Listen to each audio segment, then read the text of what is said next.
آج کی آیات میں اللہ کریم نے اہل ایمان کو حکم دیا کہ جن پر اللہ کا نام لیا جائے، یعنی ان کو ذبح کرتے ہوئے تکبیر پڑھی جائے، وہ تمہیں کھانا چاہیے۔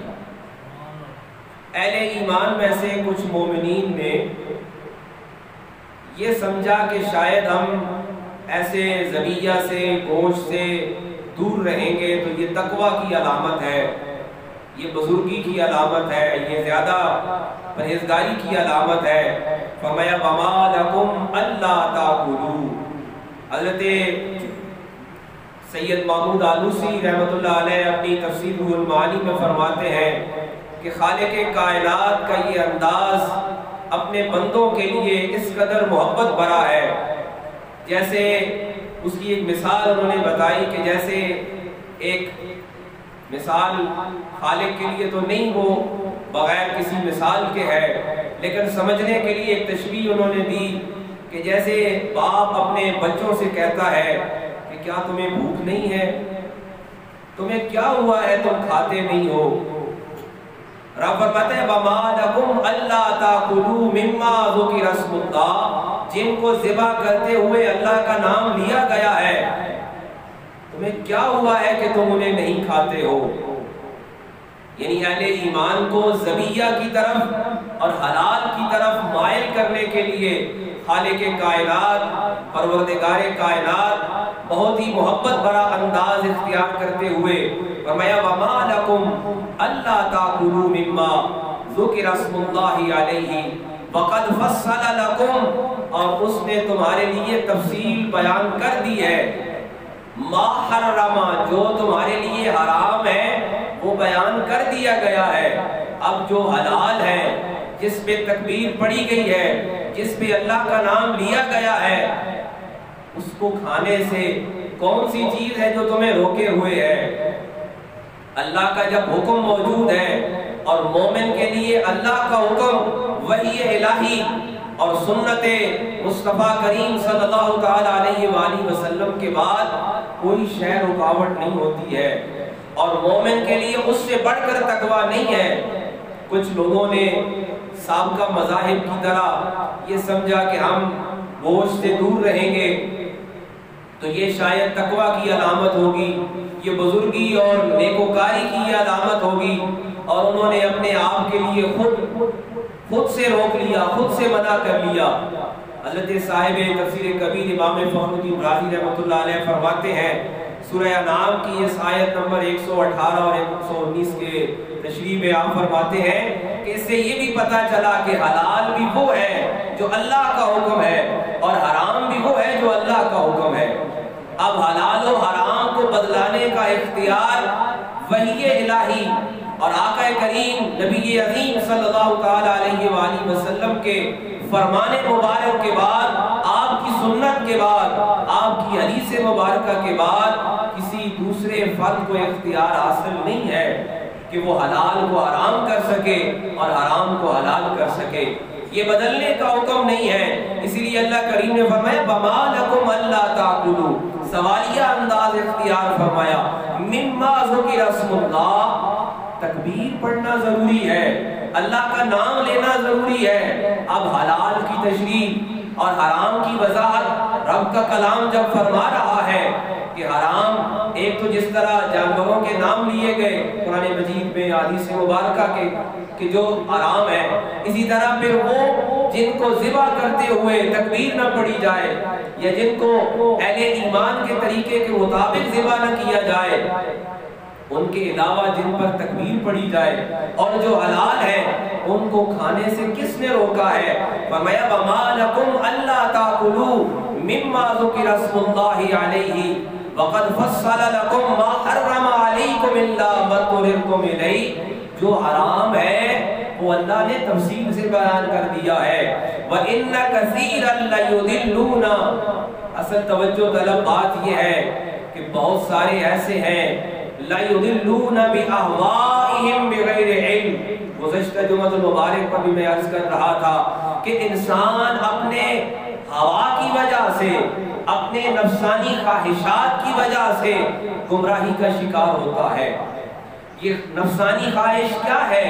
کہ یہی انسان کو شرک تک لے جاتی ہے، یہی خواہش نفس انسان کو حلال کو حرام بدلنے پر آمادہ کر دیتی ہے اور حرام کو حلال بدلنے پر آمادہ کر دیتی ہے۔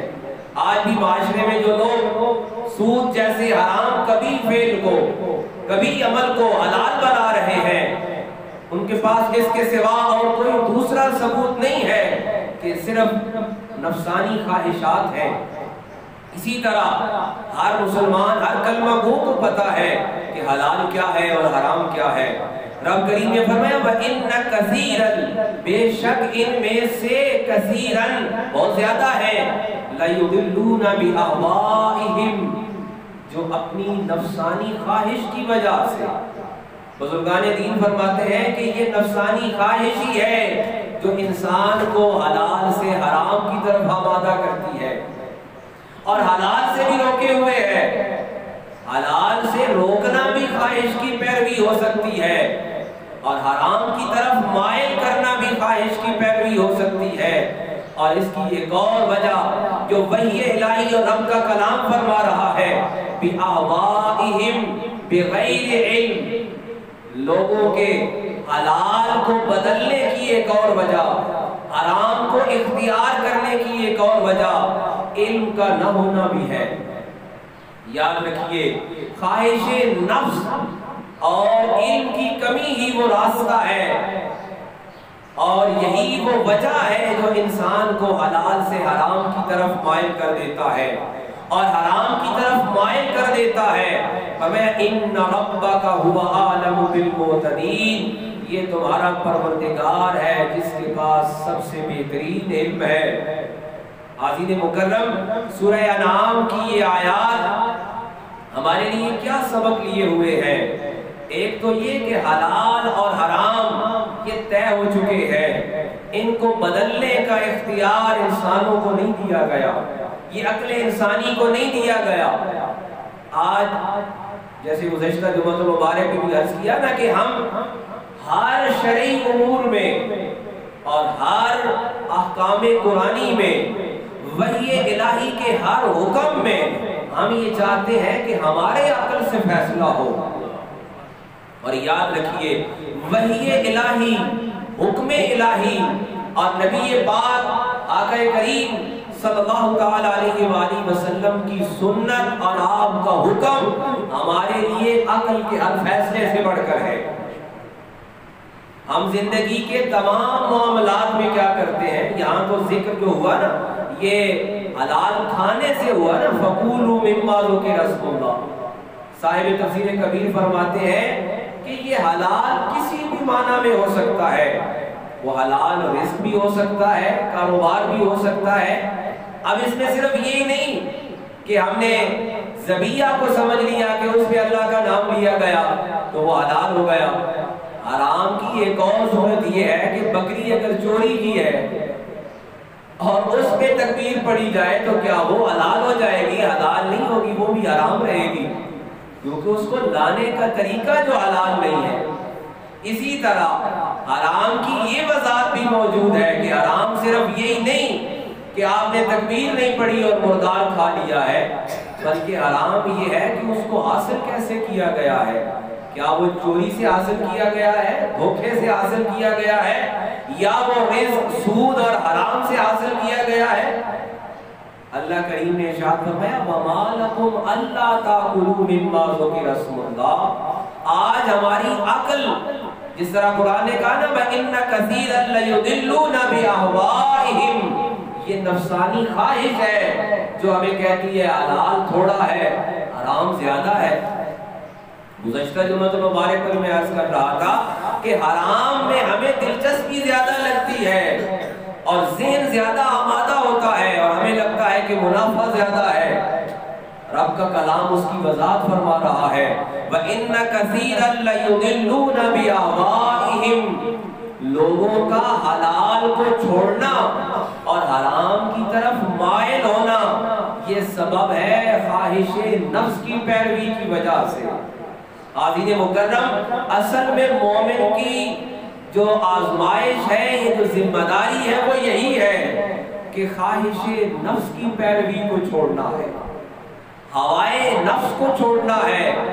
ہوائے نفس کہتے ہیں نفس کی پیروی، کہ ایک ہماری من کی مرضی ہے، ایک اللہ کا حکم ہے، ایک اللہ کے رسول کا حکم ہے، ایک ہماری خواہش، نفس کی خواہش موجود ہے.